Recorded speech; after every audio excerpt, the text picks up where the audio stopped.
Facebook और YouTube पर सुन रहे हो, बहुत सावधानी से सुनना। 2 बार पशुपति व्रत कर लिए, आपने ये कर लिया, आपने प्रदोष कर लिया, आपने सोमवार कर लिया, आपने सारे अनुष्ठान कर लिए, बहुत सारे उपाय भी करे, तो बुधवार के दिन अगर शंकर पर 1 लोटा पानी चढ़ाया जाता है तो जिन लड़कियों का विवाह नहीं हो रहा, जिन बच्चों का विवाह नहीं हो रहा, उन बच्चों के भी विवाह हो जाते हैं हमारा। फिर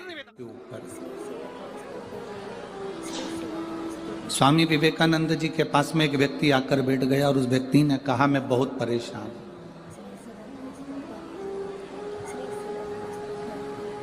मैं बहुत परेशान हूं, मेरे को बहुत कष्ट है, बहुत तकलीफ में मेरी जिंदगी चल रही है।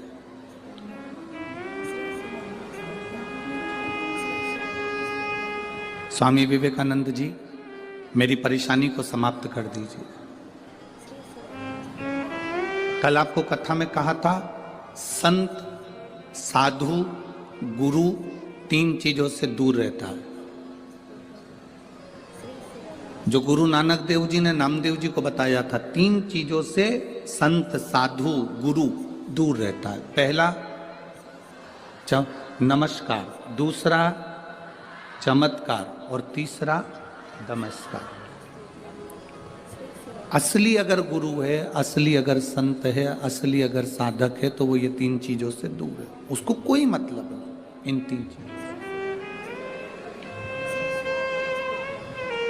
किसने प्रणाम करा, किसने नहीं करा,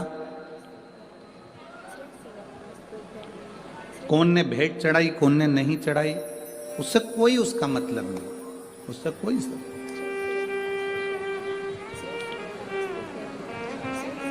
मेरी भटिंडा की जीजियों और मेरे जीजाओं, मेरी बेटियों, बेटाओं, मेरी बहनों, मेरे भाई, अपनी चित्तवृत्ति में एक बात उतार कर रखना, जब तक आप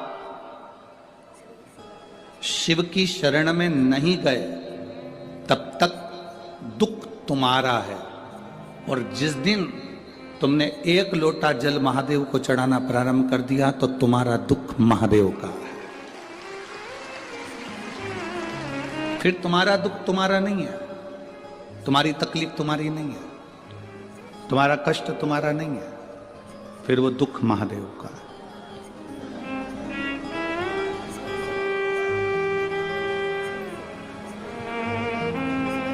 ये कथा का जो पंडाल है, लोग इसको कहते हैं शिव महापुराण की कथा हो रही है। हम कहते हैं ये शिव महापुराण की कथा नहीं हो रही है, नेत्रों की जांच हो रही है, नेत्र शिविर लगा है, इसमें आंखों की जांच है। कोई मरीज ऐसा होता है, हॉस्पिटल में जाता है, डॉक्टर साहब से कहता है मुझे दूर का नहीं दिखता, मुझे दूर का नहीं दिखता। डॉक्टर उसको दवाई देते हैं, ड्रॉप देते हैं, आंखों में डालकर देखता है, अभी भी मुझे दूर का नहीं दिखता। डॉक्टर साहब ने उसको टेबलेट दे दी, उसने ली, मुझे दूर का नहीं दिखता। अब डॉक्टर ने कहा यदि तुम्हें दूर का नहीं दिख रहा तो मैं एक चश्मा बना देता हूं, चश्मे से दिखेगा, चश्मे से उसको दूर का दिखने लगा। फिर कोई डॉक्टर के पास गया, डॉक्टर साहब मुझे पास का नहीं दिखता। डॉक्टर ने उसको भी ड्रॉप दिया, उसको भी दवाई दी, उसको पास का नहीं दिख रहा, तो फिर उसके लिए भी चश्मा बना दिया। आप में से कोई मरीज ऐसा बैठा होगा जो डॉक्टर के पास जाकर कहेगा ना दूर का दिखता ना पास का दिखता, तो डॉक्टर ने एक ही चश्मे में 2 गिलास लगा दिए। ऊपर आधा गिलास ऊपर है तो दूर का दिखता है, आधा गिलास नीचे तो पास का दिखता है। बोलो सही है कि गलत है? एक ही चश्मे में 2 गिलास, 2 कांच, आधे में दूर का दिखता है, आधे में पास।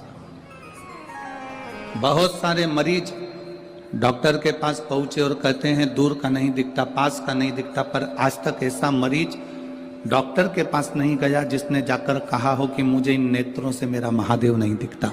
उसका कोई चश्मा है, उसकी कोई दवाई है कि मेरा परमात्मा मुझे दिख जाए?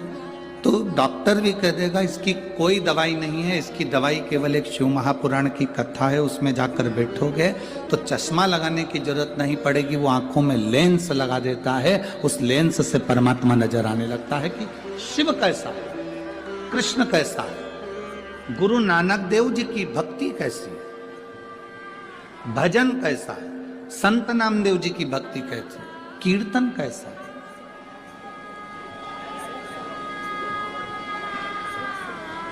आप सब इस कड़कती हुई ठंड में, कड़कड़ाती हुई ठंड के अंदर स्टेडियम के एक एक कुर्सियां आप अगर देखेंगे तो सब भरी पड़ी है, पूरा ग्राउंड में पांव रखने की जगह नहीं है।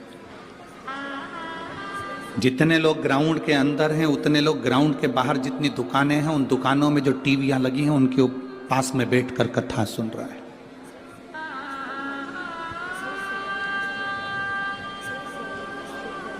कई लोग पार्किंग से यहां तक नहीं पहुंच पाए तो पार्किंग में गाड़ी को खड़ी कर कर उसमें मोबाइल लगाकर बुजुर्ग माताएं, अन्य माताएं उसमें बैठकर टीवी उस मोबाइल पर कथा सुन रही हैं।